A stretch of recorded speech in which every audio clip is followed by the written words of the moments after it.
New York City, the city that never sleeps, the city that promised you everything: success, money, recognition, a life worth living. And you believed it. You left everything behind, sacrificed everything, worked harder than you ever had in your life because someone told you that's what winners do. But nobody told you what happens when you actually get there. When you have the job, the salary, the apartment, and you still wake up every single day feeling like something is deeply wrong. That is not ingratitude. That is a signal. And psychology knows exactly what it means. Wake up at 5 a.m., take the crowded subway, work 10, 12, 14 hours, come home exhausted, sleep, repeat. This is not a routine. It's a program. And you were conditioned to call it discipline, to call it ambition, to feel proud of being destroyed because at least you're being productive. Behavioral psychology calls this operant conditioning. You were rewarded for self-sacrifice for so long that the sacrifice became your identity. You no longer know who you are without the work. And that, my friend, is exactly what the system wanted. There is a specific loneliness that only those who made it to the top truly understand. A loneliness surrounded by people, surrounded by meetings, emails, networking events, and happy hours that nobody actually wants to attend.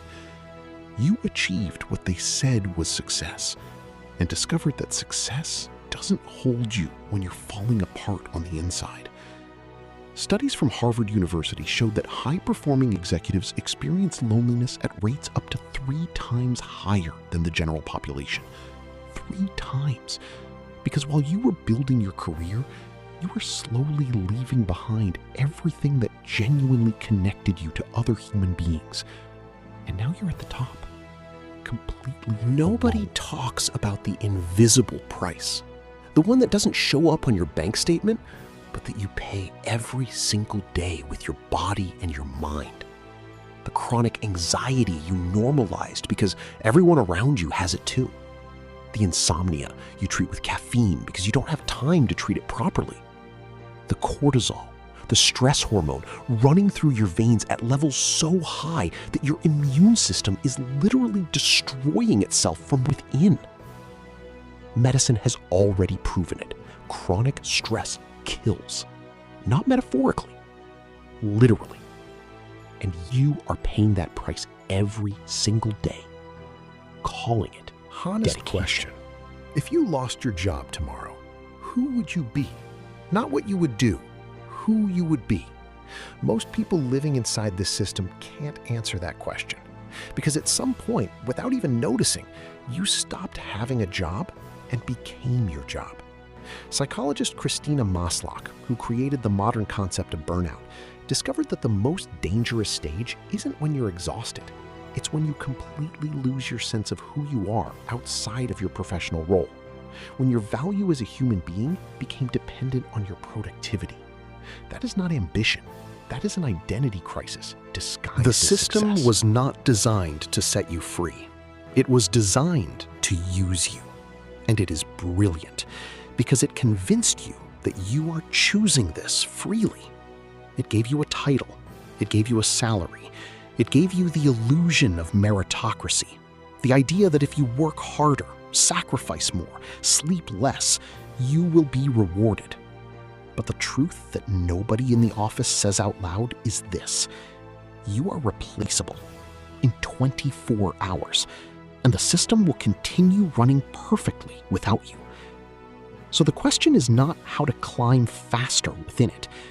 The question is, why are you running a race that was designed to never have a And finish there line? is a moment no one sees, that happens in the office bathroom, in the car before you walk into work, or at 3 a.m. staring at the ceiling. A moment when everything you suppressed, ignored, numbed with work and productivity, overflows. And you ask yourself, for the first time in a long time, with an honesty that hurts, what for? What is all of this for? This is not a sign of weakness. This is your truest self desperately trying to be heard. Psychology calls this cognitive dissonance, when what you do deeply contradicts what you actually value. And the body and mind always collect that debt. Underneath Always. all the ambition, all the effort, all the running, there is a question you are afraid to ask because you are afraid of the answer. Is this actually what I want? Not what your parents wanted, not what society defines as success, not what LinkedIn celebrates. What you, the person who exists beneath the job title and the salary, actually want from your life? Viktor Frankl, the psychiatrist who survived the Holocaust, said that the greatest human suffering is not pain, it is the absence of meaning. And millions of people in New York, in Tokyo, in London, in Sao Paulo wake up every day to a job that pays very well and means absolutely nothing. And they call that nobody is going to give you permission to step off the treadmill. Not your boss, not your family, not society. The permission can only come from you. And that is simultaneously the most terrifying and the most liberating thing that exists, because it means you have more power than the system wants you to believe you have. I am not saying it's easy. I am not saying you should quit everything tomorrow. I am saying there is a fundamental difference between consciously choosing how you want to live and being swept along by the current because you never stop to question the direction. One is freedom. The other is a comfortable prison. And the first question in any process of liberation is always the simplest and the hardest. What would I actually choose if I Waking up afraid? doesn't necessarily mean leaving everything behind.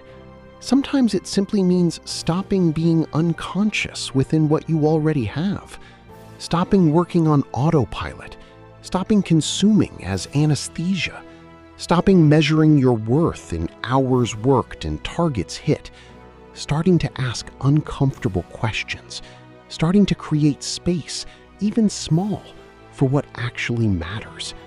Positive psychology calls this personal agency, the awareness that you are not merely a product of your environment, but an active agent of your own life.